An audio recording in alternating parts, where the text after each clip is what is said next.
So what's up everyone, welcome back to the channel. Today we have a little project in store. What we're doing is went to the Northeast Texas Farmers Co-op, picked up some seed. Not just any seed. We picked up, you guys can see the tag right here. What it is, it's a white clover, and it's kind of formulated to where it resists the fungal thing that clover gets. So hopefully this will germinate really well for us. And what we're going to do is we're going to spread it out on the fields. Look, you can see it, very fresh cow patty. We just moved them away from here maybe 20 minutes ago.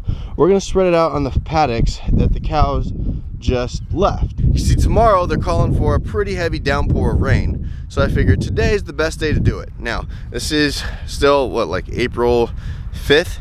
So it might be a tad bit late to seed it. Ideally, you'd probably seed it over in the fall. That way it's frost seeded and it'll grow up better. But the way I see it is that the seeds, clover seeds, stay good forever. So they'll eventually come up.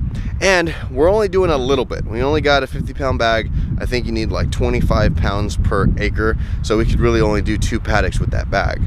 We're not doing 2 paddocks. We're gonna do a lot more than 2 paddocks because just wanna see how it responds in different areas of the farm, and then if it does good in that specific paddock or it does bad in that paddock, that's when next year we'll probably seed, or this fall we'll seed with a little bit more depending on how it's doing. Now, my thinking is, now this is not proven, I've never done this before, my thinking is that we're going to throw out the seed up here, because you see we go down the hill a little bit.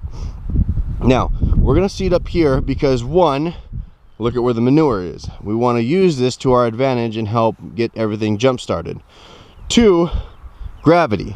You know, when wind blows, when, you know, cows move, when water runs down the hill, because if we can't soak it all up, that's where it's going to go. It's going to move that seed down the hill. And then when eventually it germinates and that seed goes to seed, or that plant goes to seed, it'll be easier for that to spread downhill than uphill. Uphill, it's almost impossible. Downhill, we'll do a lot better. So that's my thinking behind it. We're gonna seed with this clover because this is a legume, high in protein. It's good for the cows. You know, you don't want a solid stand of this stuff because this will make them bloat, but just mix it in a little bit. Do we need to do this? No. We don't need to do this really at all. The clover's coming back slowly. You know, it's slowly coming back all around the farm. But just why not make it go a little bit faster, a little bit better for the cows, a little bit better for me. And you know what? Maybe we can even up our stocking density if we're able to get a good strand of this. Now, like I've been planning for a while, I'm gonna do this, see how it does here. And then on the other side of the farm, come, you know, probably around May, June-ish, late May, early June, we're going to throw just a little bit, now not a lot because it's very expensive, a little bit of native grass seeds, and we're going to see how those do, how those grow. I'm talking big blue stem, I'm talking switchgrass, Indian grass, and of course eastern gamma grass, and see how those do and try and get them a little bit more established faster than, you know, just letting them grow back and letting them germinate on their own. Just giving the land a little bit of a boost. It's kind of like a vitamin for the land, you know. It's not gonna, you can't survive off of it, but it'll just give you a little bit of a boost. So that's what we're doing. But we're starting with the clover because this will fix nitrogen, and what that means, it'll take nitrogen from the air, put it in its little nodules on its roots, and fix it in the soil for the other plants to use. So it'll make everything around it grow up better, stronger, faster, and just greener and happier for the cows. And plus the cows love it because, you know, clover. So I don't have a seed spreader yet. Don't plan on buying one until I know that this works. So we're just gonna go and take this chicken feed little scoop and probably put a scoop or 2 in each paddock near the top and just see how it grows up. Why aren't we gonna do the whole farm? Because what if it doesn't work? What if it just doesn't take? I don't want to go spend a whole lot of money. If this works here, great, we'll do it. My thing is always, from way back, aim small, miss small. So we want to aim just to get a little bit of it established in each of the paddocks here, and if we don't, guess what? Didn't really cost us anything. That bag was like 60-something bucks, and we're not spending, you know, thousands of dollars on seed for it not to work. You know, that's one thing. Always aim small, miss small. See, I learned that back from my dad when he was teaching me how to pitch, and he would not only just tell me to hit the catcher's glove, but we even got it down to where I was so good that that he put a sticker inside the catcher's glove, and I would not just try and aim at the catcher's glove. I would aim at that little sticker and I would hit it. And then when I'd pitch, since I'm aiming so small, if I missed the sticker, it's still going to be right in the general little vicinity, and I'm not going to get in trouble and have somebody hit a home run off of me. So it's the same thing with this. If it doesn't work, no big deal. Why? It cost us 60 bucks. If it does work, then guess what? Then we know what we're doing. Then we can do it on a large scale if we want to. Because what happens if, you know what, this stuff goes crazy and something goes wrong and the cows don't like it? Oh well, no big deal.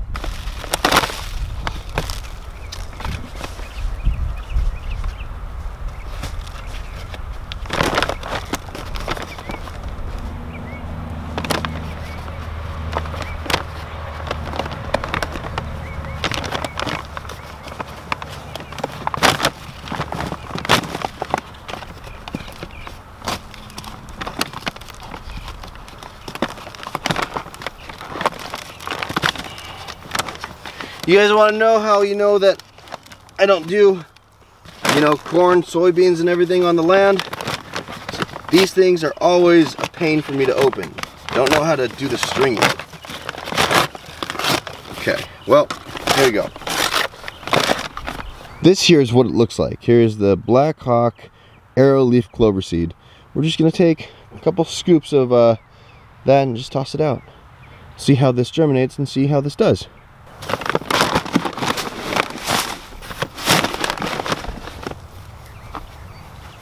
That's a lot of seed.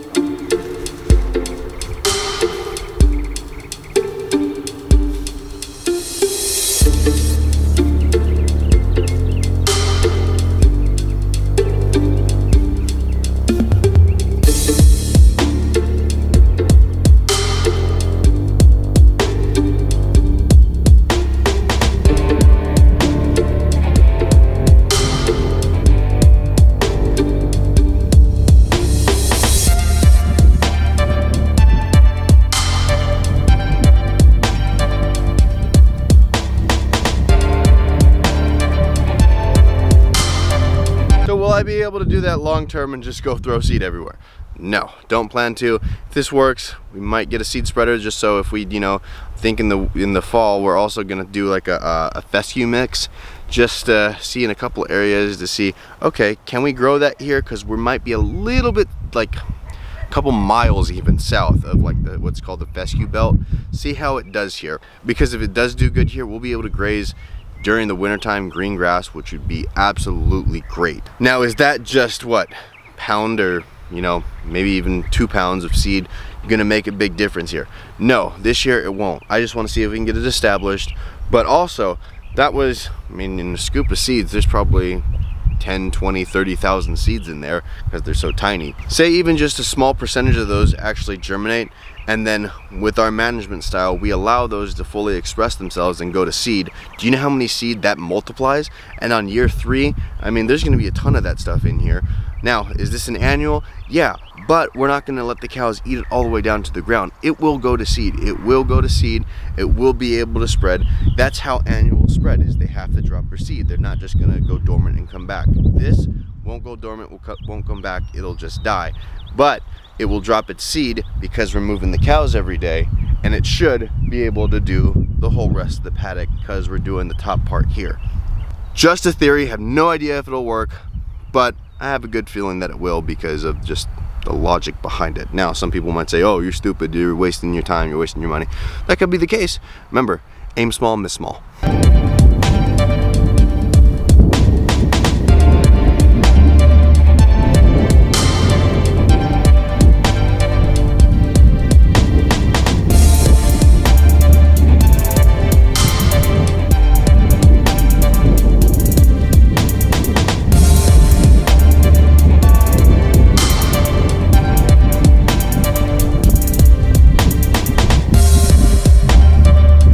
I'm actually going to be really curious to see if my theory works, because that's about 100 feet that way, 90 to 100, because it's about 350 down that way. It averages out to be about an acre.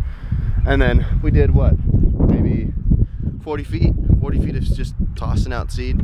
See how that grows down, see how this area grows up, and then come a month when the cows are back in here, we can really get a judge to see, okay, did that work or not?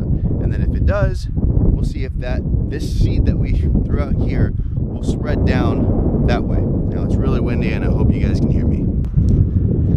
You see, in this paddock here, we're on a big time slope behind the house. So I'm gonna not go at the very top of the paddock, if you want to call it. I'm gonna go at the highest point, which would be the top, but wouldn't be the front of the paddock, like I was up there. So I'm gonna go this way, and hopefully it, you know, when it rains, it might wash some seed down, which is perfectly fine. Why? Because it's still in the paddock that we wanted it. But when it goes to seed, it'll be up here, go downhill. Use gravity to our advantage. Don't know if it'll work, think it'll work, but that's my logic.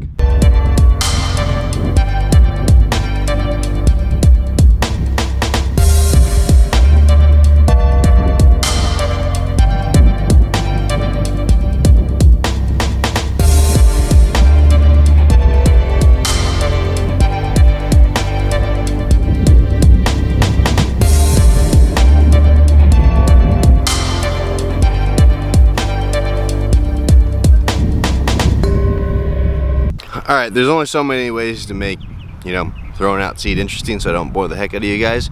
But we did about 7.5 acres just like that. So it was about 7 paddocks. One of the paddocks is a little bit bigger because of the pond. But we did that. We're gonna see how that goes. We're gonna see how that, you know, grows up, germinates, hopefully goes to seed, because we're not gonna be back here for, yeah, probably around 30 days. We're not gonna be back in this paddock for about 30 days. So that gives it 7 days to germinate, and then, you know, what, 23 days to grow up. That's gonna be pretty good. That hopefully we're gonna have pretty good results from that. But we'll see. We'll see. If it doesn't work, it doesn't work. If it does work, great. I'm gonna probably keep, you know, watch the weather, because we're getting a rain maybe twice a week right now, which would be perfect. I can go out the day before it rains, throw out seeds. It's getting a little bit windy because that storm's coming in. Hopefully that water helps it germinate even faster, and we're rocking and rolling. We're growing a lot more clover than we are. Now we are growing clover in a lot of places that we didn't have it before, and almost all the places that we didn't have it before. But if we can just give it a little bit of a boost, that'd be great. The cows will like it, I'll like it. We can bring on maybe even more cows. Probably not for a while, because yeah, we're gonna see how the 21 on 30 acres goes. Right now it's going perfectly, it's going great. Even in the wintertime, it's, you know, even in that last little part of wintertime, it wasn't going bad at all. Were we overgrazing? No. Will we overgraze? We'll see in the summer. We'll see in the summer, because it would go through a little bit of a slump. But that's where I'm also gonna do some more seeding. I think I'm gonna experiment a little bit with the sorghum Sudan grass in a couple of the real low areas. That way we add a lot of carbon to the area, and maybe it doesn't get as wet and doesn't get muddy. It just holds water too well. And if we can add a lot of organic matter through that sorghum Sudan, because that stuff just takes off and the cows love it. See, this is what I'm talking about right here. This clover wasn't here last year. This is already established. This is already, you know, growing just from, I don't know, stimulating the seed bank, if you want to call it that. And it's already going to seed. It's already put on quite a bit of seed. You can see some of those over there, like those already dropped their seed. So that means more clover is going to be going all over here. And it's actually the same situation for this patch too. And you can see them off in the distance. The cows are about 2 or 3 paddocks away from here, so it's perfect timing. They've already dropped their seed, but they're still good, and this is gonna spread, and in this area next year we're gonna have even more clover. And that's what I hope is the same thing that happens with all the clover that we just threw out. So with that, this is the last little bit of seed I'm gonna throw out. If you want to see how this goes, hit that subscribe button down below, ring the notification bell so you get notified when we put up new videos. Hit the like button for the YouTube algorithm and drop a comment if you like. Alright, until next time, see ya, bye.